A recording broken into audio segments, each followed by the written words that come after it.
Hello and welcome to our first episode of Lumi Talks. I'm Lisa and this is Kat. Hi.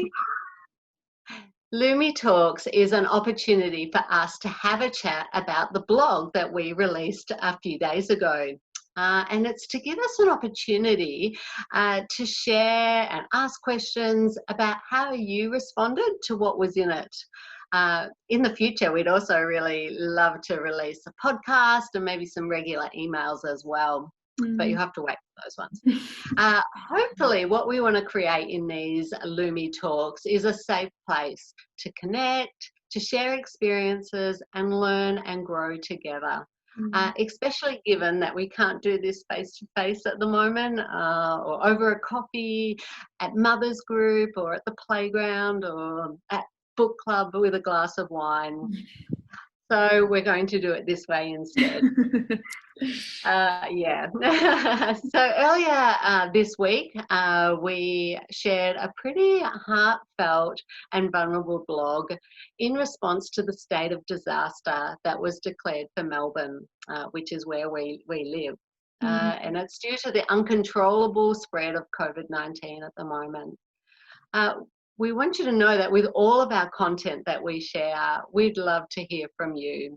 We want you to be involved and share your stories too. And if there's any questions at all that you might have, we'd love to address those in these Lumi Talks as well. So what we're going to do now is deep dive into what we felt was important and why we wrote this blog and what our hopes were to come out of it. So over to you, Kat. Yeah, thanks, Lee. So I guess just with these talks and with this content, we just have such a heart for allowing women to connect and share their experiences in this time, because it is a really, really hard time and it's really challenging for a lot of people and a lot of women. And we want to give voice to that and talk about that a little bit. So let's do that. So we talked about, in the blog, we talked about how a lot of women at the moment would be feeling frustrated, angry, sad, anxious, at the state of the situation, and maybe even a bit of grief. And it might be a strange word to use for the experience that we're going through, but the waves of emotion that a lot of us might be experiencing and the emotional roller coaster that we have may actually be a thing called disenfranchised grief, which is basically like a form of grief that we have, which can be a loss of connection to people, a loss of a lifestyle, a loss of a job, a relationship, as well as the loss of a loved one, of course. It can be a kind of grief whereby we can't experience that grieving because we feel we're not permitted to. We feel we're not able to experience our grief properly, and therefore we perpetuate the cycle of grief. We feel angry, frustrated, sad again. And I don't know about you, but I've been feeling that way lately. And knowing about giving it a name like disenfranchised grief, which Lisa actually led me to, can be a really helpful way to think about what we've been going through lately. And basically, it sucks and it's hard, and we want to validate you in that, because it would be so easy at this point to say, but it's all okay, you're going to be fine, it's character building. It's really, really hard, and you might actually be grieving right now a life that you have lost, plans that you cannot make, a future that might not seem bright. And we want to sit with you in that and say, we feel it too, and we're with you in that. Yeah, we totally do. And it's really valuable. And one of the things that my hope was to come out of this blog was that we would come out of it understanding the need to speak more kindly and be more gracious towards ourselves and as well as other people. As Kat alluded to before, that naming something can be really powerful. And so we have named our response into the COVID-19 situation as grief. And whenever you mention grief in other areas of your life, it generally generates a more loving, a kinder response to yourself, which is very different, I'm imagining, to some of the words that, or questions or responses that you've been giving yourself lately. Things like maybe I'm going crazy, or I'm failing, or what's wrong with me. All of those responses, I'm sure, are very normal, but they're not helpful, and can actually perpetuate how you feel. Mm. And they certainly won't take you any closer to where you want to be in the future. So I don't know if you've ever heard this before, but actually what you think about impacts your feelings, and your feelings impact what you do or don't do. And so that's why all of a sudden what you think about, even about yourself and about the situation, becomes very, very important, because it's actually going to impact how you feel and then what you do or don't do. The other reason why we want you to think about being kinder and more gracious is that it actually might explain why someone is or isn't responding to you the way you want them to. Maybe if you see them coming from a place of maybe they're in grief as well, I'm pretty sure it will generate a more loving and kinder response to them. And part of that is actually understanding the role of taking care of yourself. Because if you want to take care of other people, which I'm sure we all do, especially in this time, then you need to take care of yourself first. Yeah, and you've probably been hearing a lot, in the media and a lot of content about taking care of your mental health lately, and you might be a little bit sick of it, but I'm going to talk about it for a second because it's really important. I say this as a woman, as a mother, as a psychology student. It is very important. It's as important as it is taking care of your physical health.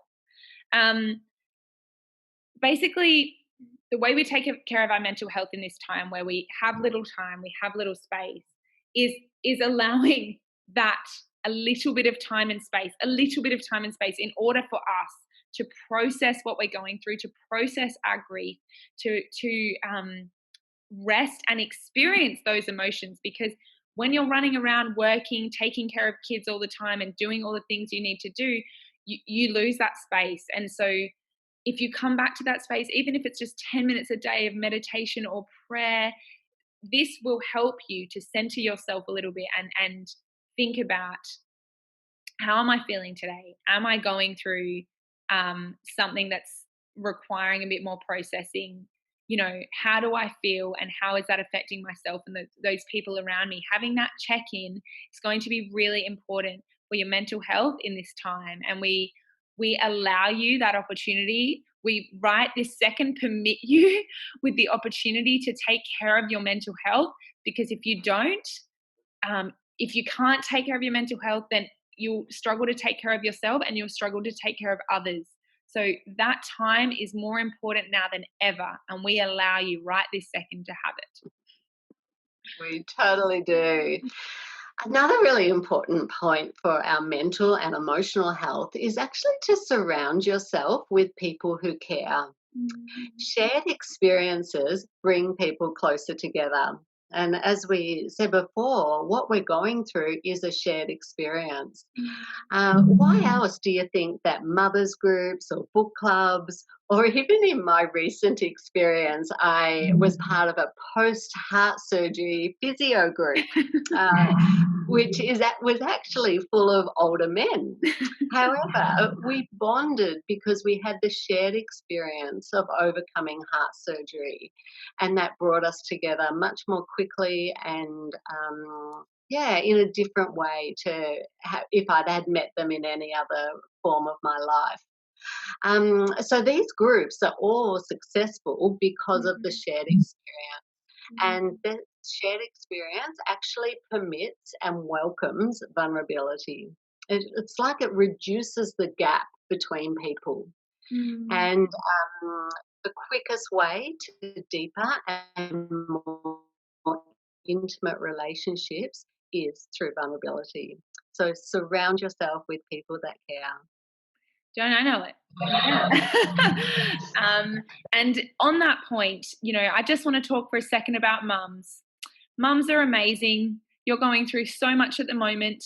Some of you are, with little kids in little places, not being able to go out much, and or you're homeschooling, you're trying to work, you're trying to get everything else done. You're probably having to work on top of a husband at home as well. You might not have help or family around. This is a hard season for you. Being a mum is hard in general. This is mothering in a pandemic. This is an unprecedented situation for a lot of us. And so that connection that Lisa's talking about, which we hope to give you in some way right now, is so important as well. So keep connected, mums. Take that little time for yourself. I know that mum guilt is strong.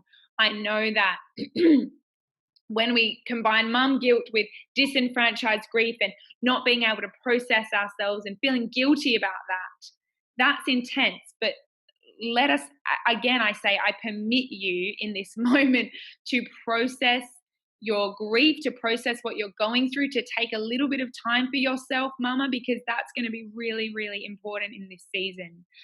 Even a few minutes a day is going to help you. And we're going to talk in later posts about finding your core identity, not in how you feel, and talking about the little practical tips that can help you in this season as well. But in this moment, we just say, we feel you, mums, women, and anyone else watching. We feel your pain in this season. You are allowed to grieve. You are allowed to feel what you're feeling, because this is tough and everyone is doing it in their own unique way. But we are all in this shared COVID experience together. So we care about that. We are feeling it too. And we are all in this together, women. Yeah, we are. And we need to stop comparing ourselves with each other. Or if you read the blog, Kat alluded to Wendy down the road. And I did have a little chuckle and wondered whether Wendy is actually the new Karen. But anyway, maybe not. Anyway, as we know, grief is unique to each of us, and it can come in waves.